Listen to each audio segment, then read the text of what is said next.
繼續都係2024嘅爆 MC 啦，咁啊啱啱講完第32條啊，咁啊落到去第33條，咁啊其實都係同一個 scenario 嘅啫，咁一齊望一望啦，咁啊33條就問到以上邊一個 process 咧會包含我哋嘅 assimilation，即係中文嘅同學仔，即係我哋嘅同化過程啦，係咪？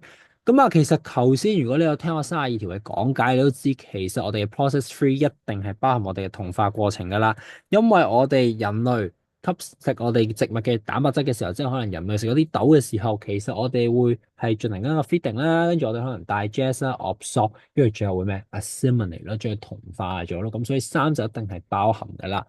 咁啊，一同四頭先都已經寫埋出嚟啦，就係 nutrification 同埋 decomposition 啊嘛，即係佢唔包含 assimilation 啦。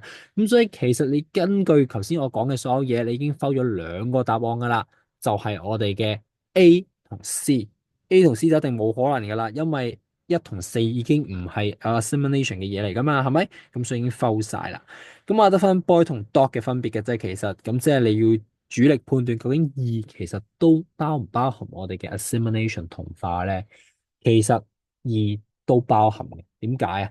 因為你植物其實都係一個生物嚟噶嘛，植物佢吸收咗，佢 absorb 咗啲 nitrate。咁佢亦都會進行我哋嘅 assimilation，將佢轉化為我哋呢啲有用嘅 protein，咁佢先可以自己用到噶嘛，係咪？即係個 assimilation 都要 take place 喺入面啦，係咪？咁所以其實個答案就係我哋嘅 dot 啦，二同三 only 啦。